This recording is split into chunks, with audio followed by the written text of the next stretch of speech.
Sa bawat pagkakataon na sinubukan niyang pasukin ang katawan ni Snakey, siya ay itinapon palabas. Pagkatapos ng ilang bigong pagtatangka, napagtanto niya nang may pagkabigo na mas malakas ang espiritual na pandaman ng ahas kaysa sa inaakala niya. Sa sandaling iyon, isang bagzo ng maitim na enerhiya ang umagaw sa kanyang pansin. Lumingon siya at nakita niyang nanggagaling ito sa aso. Ang pamilyar na aura ay nagpasaya sa kanya, dahil ito rin ang demonyong pangangatawan na dati niyang tinaglay. Mabilis niyang sinapian ang aso, at biglang damaloy ang kapangyarihan sa kanya. Tunay nga, ito ang parehong demonyong pangangatawan na katulad ng kanya noong nakaraan.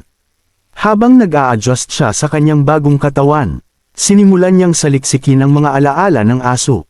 Lumalabas na ang asong ito ang siyang kumain sa 3 bangkay noong nakaraang araw. Mula nang magkaroon ng katalinuhan, ang aso ay kumakain ng mga patay na katawan, na siyang bumuo sa maitim na aurang ito. Napansin ang lubod na pang-amo sa kanyang leeg, sa isang casual na paghila, walang kahirap-hirap niyang pinunit ito. Natigilan si Snakey, hindi lamang balak siyang sapian ng Diyos ng bundok, kundi sinakop na rin ito ang katawan ng aso. At maging ang lubod ay hindi na gumagana. Ngunit bago pa man makadulas palayo si Snakey, pinigilan siya ng aso at sinabing gusto niyang gawing disipulo si Snakey. Itinaas ang kanyang paa, ipinahayag niya na ang pagiging disipulo ng Wandering Heavenly Demon ang pinakadakilang karangalan ni Snakey. Nang hinawakan ng aso ang ulo ni Snakey, napagtanto ni Snakey na hindi ito ang tunay na Diyos ng bundok. Tinitigan siya ni Snakey ng masama. Ang Diyos ng bundok, na kanyang sinasamba sa lahat ng panahong ito ay isang impostor. Tinanong niya ito, paano siya naglakas loob na magpanggap na isang Diyos? Tinatanong kung hindi siya natatakot sa kapangyarihan ng karma, o ang mapunta sa impyerno kapag siya ay namatay.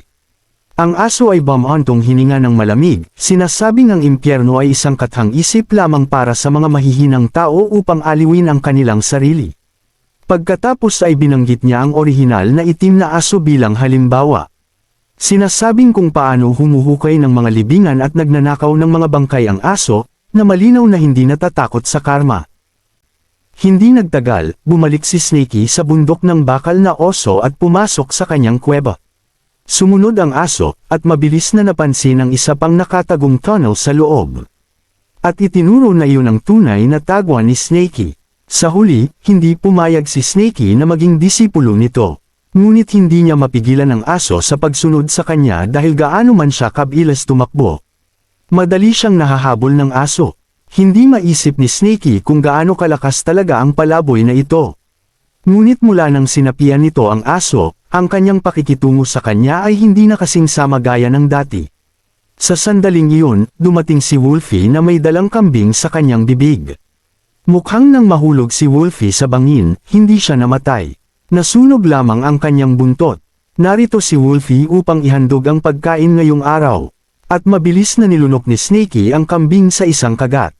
Ngunit hindi masaya ang aso. Sinasabi kay Snakey na dapat niyang ibahagi ito sa kanyang guro. Umiling si Snakey at sumagot, ang mga lobo ay kumakain ng karne, ngunit ang mga aso ay kumakain ng poops. Alam mo na, sinasabi sa kanya na humingi kay Wolfie ng isang bantan kung siya ay gutom. Ang aso ay tumahol ng galit at sumugod kay Wolfie, na tumili sa takot at nagtago sa likod ni Snakey. Nakakagulat, hindi man lang galit ang aso. Sa halip, humajijek ito. Sinasabing matagal na raw mula nang may naglakas loob na insultuhan siya ng ganito. Ngunit tinatanong kung alam ni Snakey kung ano ang nangyayari kapag hindi gumalang ang isang disipulo sa kanyang guro. Umikot ang mga mata ni Snakey at nangatuwiran na hindi iyon kawalang galang. Dahil alam ng lahat na gustong-gusto ng mga aso ang kumain ng mga ganoong bagay. Binaliwala siya ng aso at iginiit na siya ang guro ni Snakey. Nangatuwiran na hindi lamang niya tinulungan si Snakey noon sa templo, yumuko rin si Snakey sa kanya ng maraming beses dati, at malinaw na iyon ay maituturing na isang seremonya, na siyang gumawa sa kanya bilang kanyang guro. Napagtanto ni Snakey na ang argumento ay tila nakakagulat na lohikal, ngunit pagkatapos ay mabilis siyang natauhan. Hindi siya magpapaloko doon, ginamit niya ang water spell at tumakas sa tubig. Sinusubukang tumakas, ngunit walang kahirap-hirap siyang hinabol ng aso, Sa loob ng tunay na tagwan, ang maliit na puting ahas ay masigasig na nagsasanay ng kanyang cultivation. Natutunan na niya ang mga pangunahing pamamaraan ng paghinga at mukhang lubos na nakatuon. Samantala, inilabas ni Snakey ang isang supot na imbakan na kanyang nakuha kanina, mahigpit itong hinawakan, at sinabi sa aso na lumayo. Sinasabi ng aso na tinuturing ni Snakey ang basura bilang kayamanan. Pagkatapos alisin ang laman ng supot na imbakan, ang mga nilalaman ay katulad ng mga gamit ng nakatatandang disipulo. Maliban na mayroong isang spirit stone at isang hurno. Nagulat ang aso nang makita ang isang spirit stone. Ngunit mabilis itong kinuha ni Snakey at pinaalala ang sinabi ng aso sa kanya kanina. Sa huli, sinusubukan lamang niyang nakawin ito. Bahagyang nahihiya, umatras ang aso. Sinasabing nagtataka lamang siya at wala siyang pakialam dito. Bagaman ipinagtataksil siya ng kanyang kumikibot na buntot. Kung gaano niya ito kagusto. Ang jade sleep sa loob ng supot ay hindi naglalaman ng mga pamamaraan ng cultivation. Kundi mga pamamaraan para sa alchemy. Ang maliit na puting ahas ay agad na pumulupot sa hurno ng alchemy. Mukhang lubos na nabighani dito. Hindi nagtagal, ipinagpatuloy ni Snakey ang kanyang cultivation. Naaalala pa niya kung paano ang gravity spell ng matandang lalaki ay maaaring tumama sa kanya mula sa napakalayong distansya. Kailangan niyang magsanay ng mas mahirap upang magawa rin iyon. Samantala, patuloy na naghahatid ng pagkain si Wolfie araw-araw. At ang handog ngayong araw ay isang baboy ramo. Ang aso ay nakaupo sa isang puno, nanunood ng may mapanuyang ngiti. Sinasabi kay Snakey na kung patuloy siyang kakain ng ganitong mga bagay, matatagalan bago siya umangat. Nagbiro pa ito, sinasabing kahit isang aso ay maduduwal sa basurang ito. Umikot ang mga mata ni Snakey at tinanong siya kung ano ang kinakain niya. Ipinagmalaki ng aso ang kanyang dibdib at may pagmamalaking sumagot, mga demonyong hayop at halamang gamot, syempre. Tumugon si Snakey na wala ng mga demonyong hayop sa bundok. Ang pinakamalapit ay si Wolfie. Ngunit ang pagkain sa kanya ay hindi magbibigay ng maraming benepisyo. Nang marinig ito, humikbi ng mahina si Wolfie, hindi sigurado kung takot o protesta. Huminga ng malalim ang aso, sinasabing kaya kailangang lumabas si Snakey. Ang pananatili dito ay nangangahulugang hindi niya kailanman makukuha ang magagandang bagay. Upang patunayan ang kanyang punto, ipinakita niya kay Snakey ang isang singsing na imbakan na kanyang nakuha kahapon at ipinahayag ang kanyang pananghalian para sa araw na iyon. Pagkatapos ay inilabas niya ang isang demonyong hayop sa huling yugto. Ipinaliwanag ng aso, ito ay isang manok na may buntot na espiritu na pinalaki ng isang sektang tao sa malapit. Mas masarap kaysa sa mga ligaw na hayop na kinuha rin niya noong dumadaan siya. Nang marinig ito, agad na natarante si Snakey, tinatawag siyang baliw. Sinasabing kung malalaman ng mga tao at susundan siya, kung gayon silang lahat ay mapapahamak. Iwinagayway ng aso ang kanyang paa nang walang pakialam, sinasabing magpakalma siya, at ipinaliwanag na lagi niyang nililinis ang kanyang pinaggagawa, kaya walang sinuman ang makakasunod sa kanya. Pagkatapos ay sinimulan niyang balahibyuan ang manok. Nakangising sinabi, tingnan mo kung gaano kataba ang ibong ito. Hindi mapigilan ni Snakey ang kanyang laway dahil talagang mukhang masarap ito. Pagkatapos makahanap ng ilang patpat, inihaw ng aso ang manok. Ang tunog ng sumasabog na taba na tumutulo sa apoy, kasama ang nakakatakam na amoy, ay nagpakulo sa tiyan ni Snakey. Ngumisi ang aso, naghihintay lamang na mahulog si Snakey dito. Pagkatapos ay sinabi niya kay Snakey na kung gusto niyang kumagat, kailangan niyang ipagpalit ito sa kanyang spirit stone. Maging ang maliit na puting ahas ay mabilis na naakit sa masarap na amoy. Nagsimulang tumulo ang laway ni Snakey at Wolfie, ngunit walang paraan na isusuko ni Snakey ang kanyang mahalagang mga spirit stone. Nagpanggap na matigas, ipinahayag niya na mas gugustuhin pa niyang magutom kaysa kumain ng inihaw na manok na iyan. Habang patuloy ang aso sa pag-arte, pinunit ang isang hita at marahang hinaipan ito. Sinasabi kung gaano ito kakatas. Kumagat siya ng malaki, pagkatapos ay casual niyang itinapon ang buto kay Snakey. Sinasabing subukan niya ito. Tumalikod si Snakey, nagkukunwaring walang interes. Ngunit pagkatapos, pinunit ng aso ang isa pang hita at itinulak ito mismo sa kanyang mukha. Naiinis, biglang dumura si Snakey ng isang bowl ang apoy sa kanya. Madaling nakailag ang aso at ngumisi, sinasabi kay Snakey na huwag magalit dahil siya ang kanyang guro, at nangako siyang hindi siya kailanman lalikoon. Binanggit pa niya na ang manok ay nagkakahalaga ng hindi bababa sa 3 spirit stone. Tumugon si Snakey, sinasabing kung ganoon kamahal iyon, bakit hindi niya nalang ibenta ito mismo? Sinabi ng aso na hindi ito maginhawa para sa kanya sa ngayon. At tinapik ang ulo ng ahas, pagkatapos ay sinabi sa kanya na tumingin sa paligid. Tunay nga, si Wolfie at ang maliit na puting ahas, sa pagkagat lamang sa mga buto, ay parehong umangat. Ang isa ay umaban sa 3 antas, ang isa naman sa 2 antas. Ipinaliwanag ng aso na ito ang kapangyarihan ng manok na may buntot na espiritu. Natukso, sa wakas ay sumuko si Snakey, inilabas ang kanyang mga spirit stone at humihingi ng tapat na palitan. Nang matapos ang kasunduan, hindi siya nag-aksaya ng oras, nilunok ang buong manok nang hindi man lang ito niluluto. Agad na damaloy ang init sa kanyang katawan. Grabe, ang sarap, naisip niya. Ang kanyang cauldron ay biglang bumilis, walang tigil na sumisipsip ng enerhiya.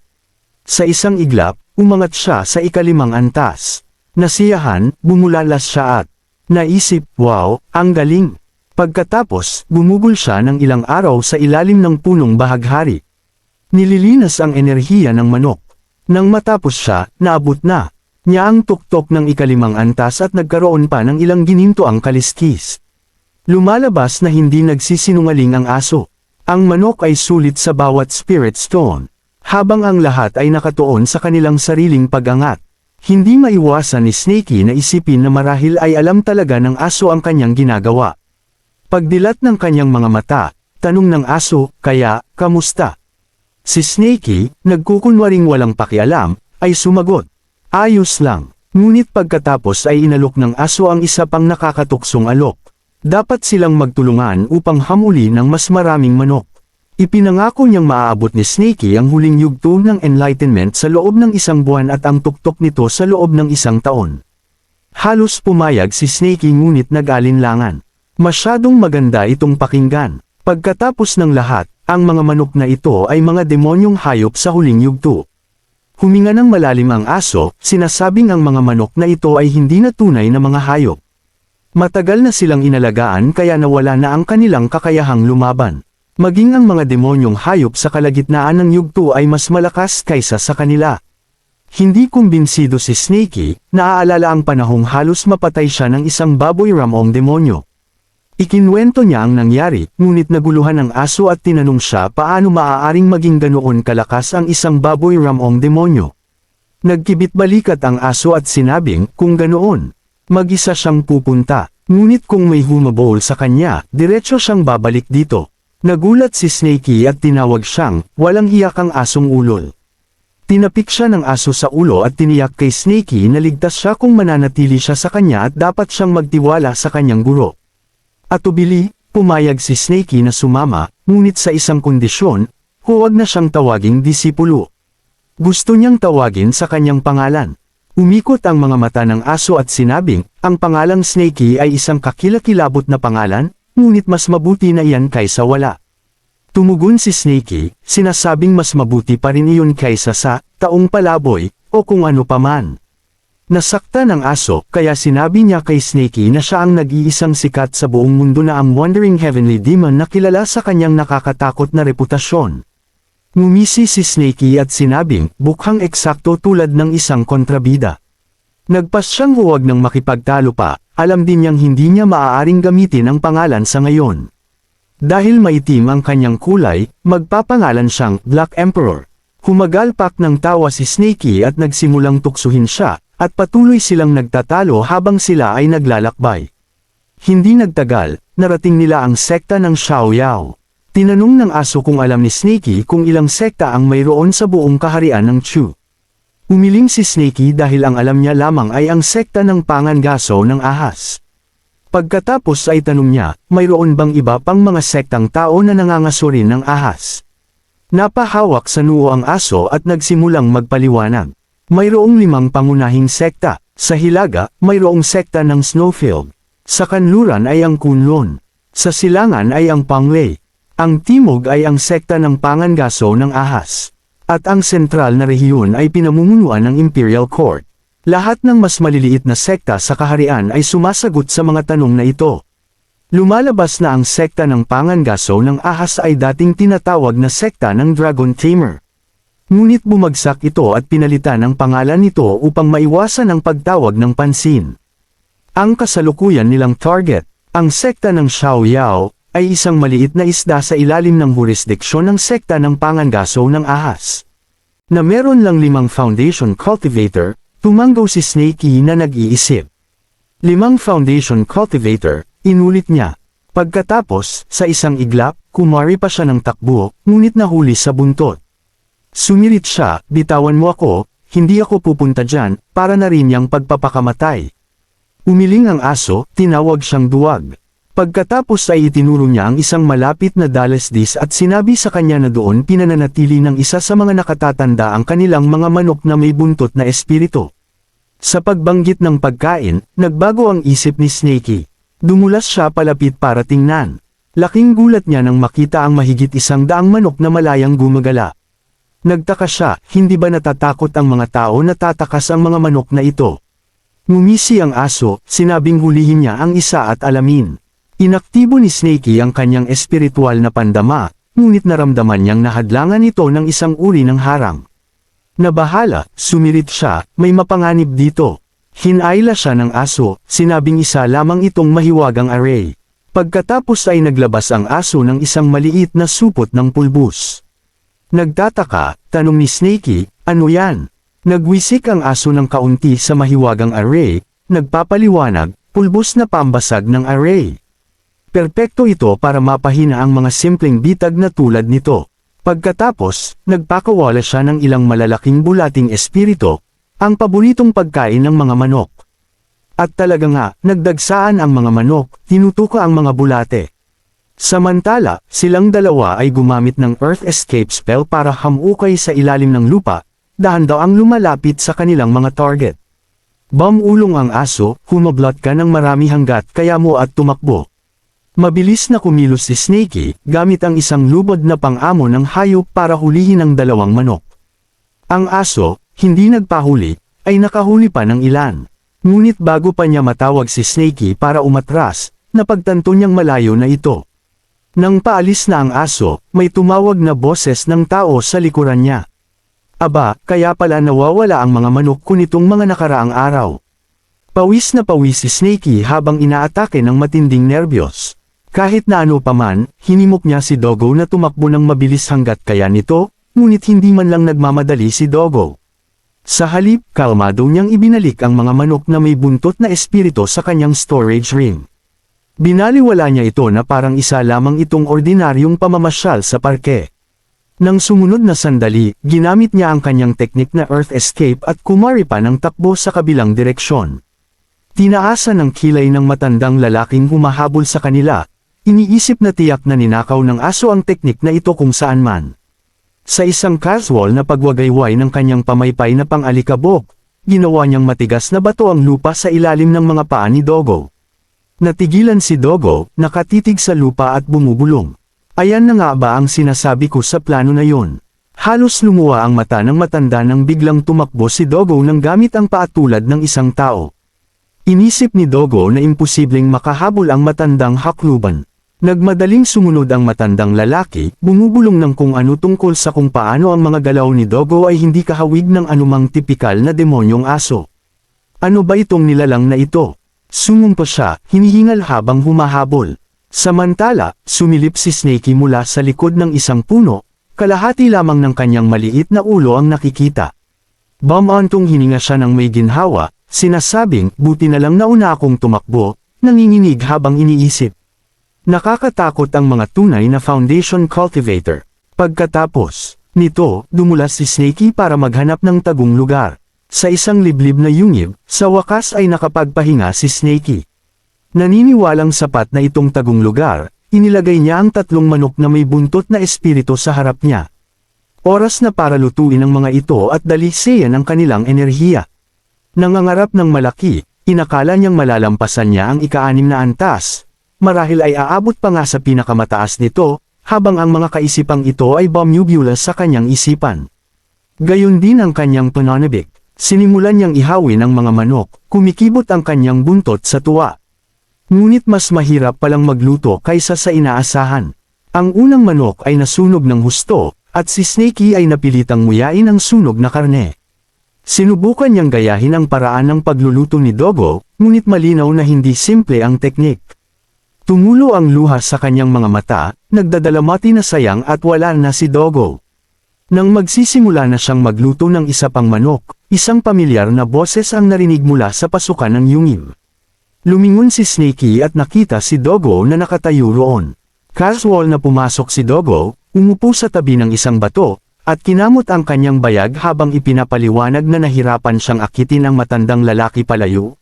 Isinakripisyo pa nga ang 3 manok na may buntot na espirito, na ikinainis niyang parang nasayang ang lahat ng kanyang pagsisikap.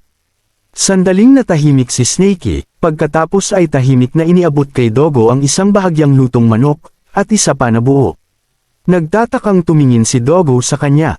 Ipinaliwanag ni Snakey na kung hindi dahil sa pag-akit ni Dogo sa matandang lalaki, hindi niya sana naluto ang manok. Dahil napagkasunduan nilang hatiin ang kanilang nakuha, makatarungan lamang na kunin ni Dogo ang kanyang bahagi. Hindi agad tumugon si Dogo, at matagal na tinitigan si Snakey. Pagkatapos, humagalpak siya ng tawa, sinasabing si Snakey ay hindi katulad ng uri ng disipulong akala niyang sinanay niya. Nagtaas ang kilay ni Snakey sa komento, at mabilis na nilinaw na hindi niya kailanman inamin na siya ang disipulo ni Dogo. Si Snakey, bagamat atubiling magbahagi, ay ginawa ang sa tingin niya ay tama.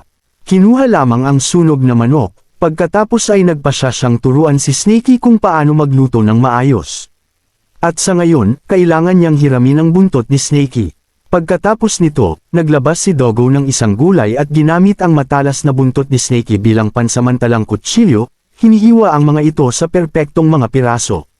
Inihagis niya ang mga gulay at pampalasa sa isang palayok, at hindi nagtagal, nagsimulang kumulo ang tubig.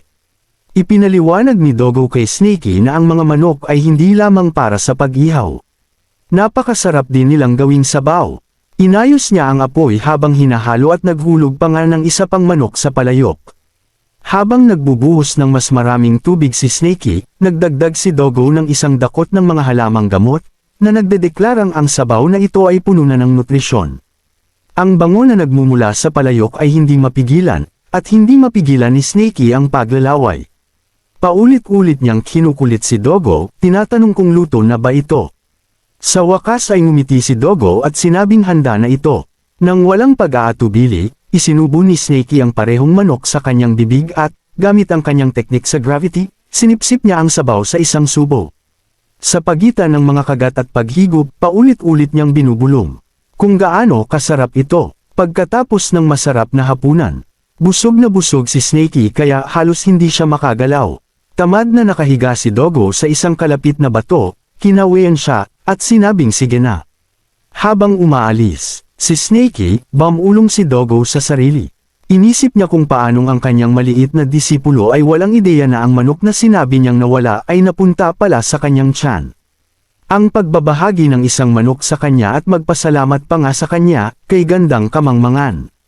Sa kabilang banda, sinimula ni Snakey ang kanyang pag-cultivate. Habang sinisipsip ng cauldron ng enerhiya, naramdaman niya ang pagdaloy ng lakas, kumbinsidong malapit na siyang lumampas sa ika-6 na antas sa isang subukan lamang. Ngunit pagkatapos, biglang kumalat ang enerhiya. Sumimangot siya, naguguluhang hindi ito makatwiran. Noong huli siyang kumain ng manok na may espiritong buntot, agad siyang lumampas. Marahil, naisip niya, hindi pa lubusang nadalisay ang mga manok. Ayaw sumuko, sinubukan muli ni Snakey.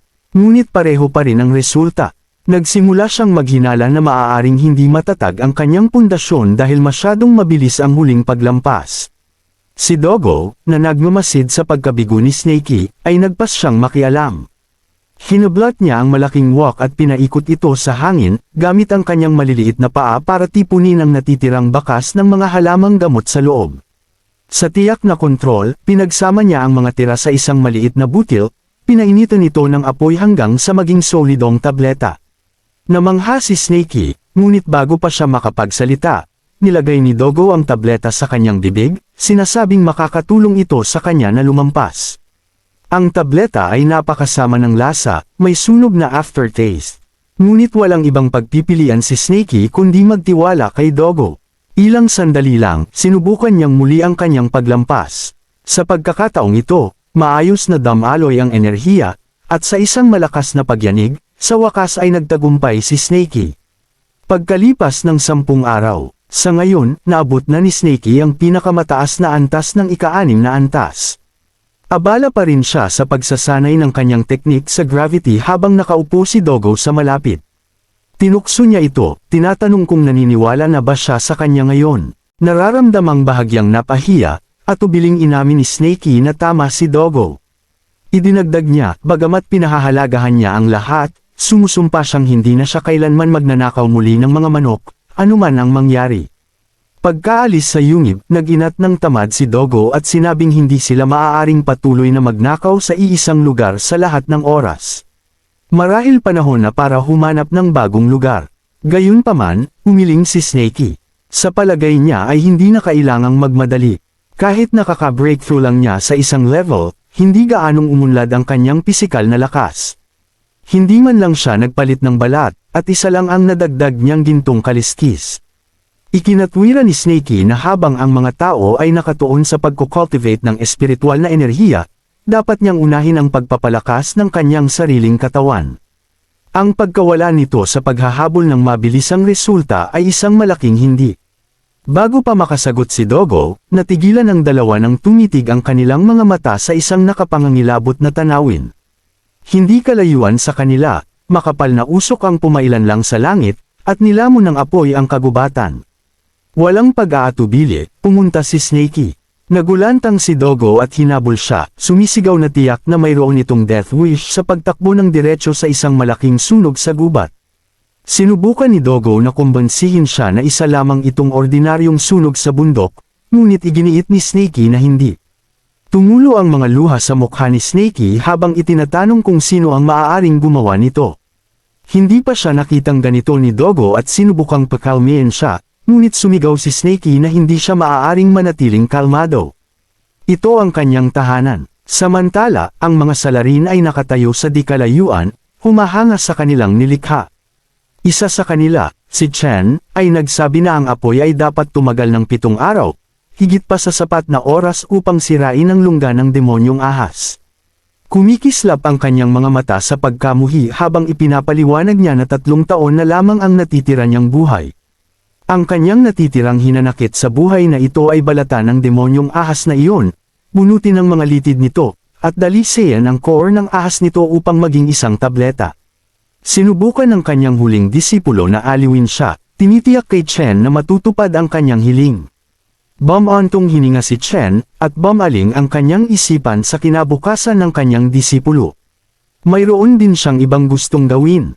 Isang nakatatandang elder mula sa punong tanggapan ng kanilang sekta ang nagpakita ng interes sa lugar, at plano ng sekta na magtatag ng isang sangay sa malapit. Ipinaliwanag ni Chen na kapag naitatag na ang sangay, magkakaroon ng mas mahuhusay na mapagkukunan sa pagsasanay ang kanyang mga disipulo. Tuwang-tuwa ang binata, iniisip kung paano hindi lamang mapapataas ng branch hall ang lokal na antas ng cultivation, kundi magdadala rin ito ng kasaganaan sa mga nakapaligid na nayon at bayan. Nagtataka, tinanong niya ang kanyang master kung sino ang dumadalaw na elder. Tumangala si Chen habang sinasabing ang taong yun ay isang makapangyarihang cultivator sa core formation. Sa ibang lugar, isang lalaking nakaputi ang casual na naglalakad sa hangin, ganap na hindi naaapektuhan ng naglalagablab na apoy sa ibaba. Ito si Zuan Yangzi. Ang kanyang focus ay hindi sa apoy, kundi sa mismong lupa. Pinagmasdan niya ang lupain at iniisip na sapat itong patag upang pagtayuan ng isang lungsod, na binigyan niya ito ng 8 puntos. Sunod, sinuri niya ang mga bukal sa bundok, itinuturing na angkop para sa pag-aalaga ng mga espiritong ibon, na binigyan ng 5 puntos. Nang marating niya ang mga ilog, napansin niya ang kanilang potensyal para sa pagtatatag ng isang hardin. Ng mga halamang gamot, na binigyan niya ng 7 puntos. Gayunpaman, ang mismong mga bundok, na tingin niyang medyo pangit, ay tumanggap lamang ng 3 puntos.